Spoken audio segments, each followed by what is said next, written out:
nous sommes ici avec Christine Péjaudier qui travaille pour le lit national. Bonjour Christine. Pourriez-vous nous parler s'il vous plaît de votre entreprise, nous la présenter?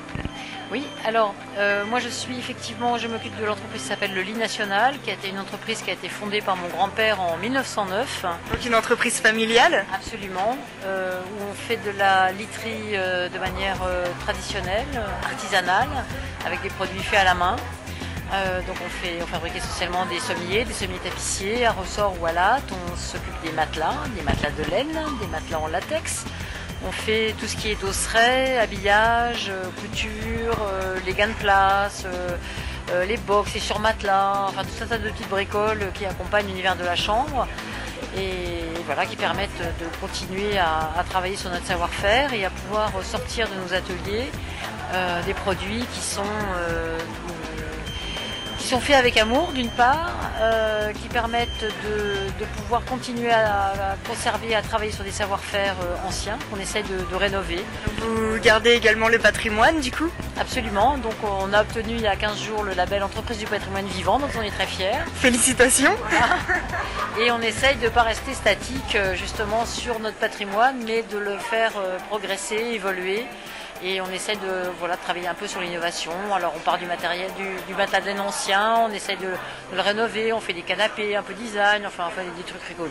Et puis vous travaillez également avec des matériaux faits en France? Oui. L'idée c'est que de donner à nos clients, parce que nous distribuons donc dans deux magasins à Paris qui sont Place du Trocadéro et Avenue Kléber. On travaille donc sur commande et l'idée c'est vraiment d'apporter à nos clients le meilleur de notre tradition, de notre savoir-faire. Donc on travaille beaucoup sur les matériaux. Donc la laine, elle vient de France parce que c'est la meilleure laine à matelas. Le bois, c'est du peuplier qui vient de Picardie. Donc on essaie de rester vraiment au local pour permettre une meilleure appréhension de notre travail et puis surtout faire attention aux déplacements, faire attention à tout ça. Le plus loin qu'on va pour l'instant c'est la Belgique en termes de fournisseurs et c'est quelque part gage quand même de garantie et ça va dans cette démarche de respect de l'environnement en commençant déjà par limiter nos déplacements. D'accord. Félicitations, ce sont des choses qui se perdent.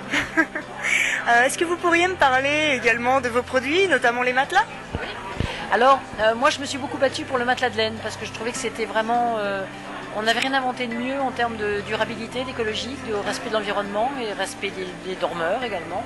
C'est de la laine, de mouton, c'est du crin, de bœuf. Avec tout ça on fait un matelas, donc il y a une couche de laine, une couche de crin, une couche de laine. On a un coutil en coton bio autour. C'est un travail qui est exclusivement réalisé à la main et qui donne des matelas qui ne se jettent jamais. Qu'on garde toute sa vie et même plus si affinité. Tous les 7 ans, ce sont des matelas qui se refont parce que la matière ne s'abîme pas mais la matière va se tasser légèrement comme ça. Donc il va falloir refaire le matelas, on va découdre le matelas, on va récupérer les matériaux et on va les repasser dans une machine qui s'appelle une cardeuse qui va permettre de peigner les fibres et de leur redonner leur qualité d'origine, le gonflant, la vivacité, la nervosité. Avec tout ça, on va refaire un matelas neuf, une toile neuve, et on recommence le travail de couture et de façon. Le consommateur ne paiera que la moitié du prix d'un matelas neuf, puisque la matière est déjà à lui, il l'a acquise. Donc nous ne faisons que en prendre soin, et donc il repart avec pour 7 nouvelles années.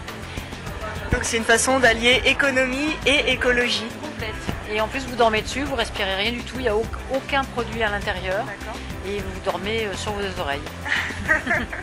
Et vous travaillez aussi sur les étoffes? Oui, je cherche à aller au bout de la démarche et en tant que créateur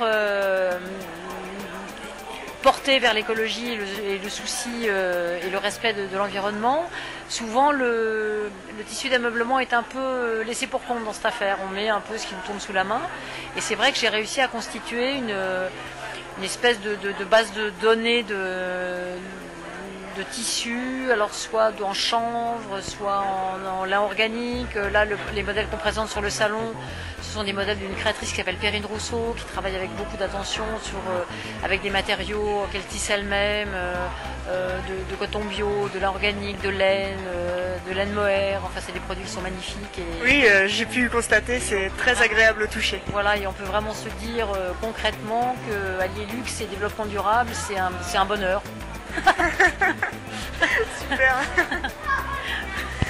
Et si jamais je voulais m'équiper d'un de vos lits, où est-ce que je vous trouve? Alors, vous pouvez nous trouver 2 places du Trocadéro à Paris, D'accord. 16e, métro Trocadéro, et un autre magasin qui est 200 mètres plus bas, qui se situe avenue Kléber. Voilà. D'accord. Et on peut bien sûr venir sur rendez-vous visiter les ateliers si on a envie de voir un petit peu comment tout ça est fabriqué. Super, parce que c'est très intéressant puisque ce sont des choses manuelles. Ouais. J'ai une dernière question pour tout Luxury 2. Je voudrais savoir si vous deviez nommer le luxe en un mot, quel serait-il? C'est une question piège. Le luxe en un mot, c'est le bonheur. Le bonheur. Belle réponse. Merci beaucoup, merci pour votre interview. Ok, merci beaucoup. Merci.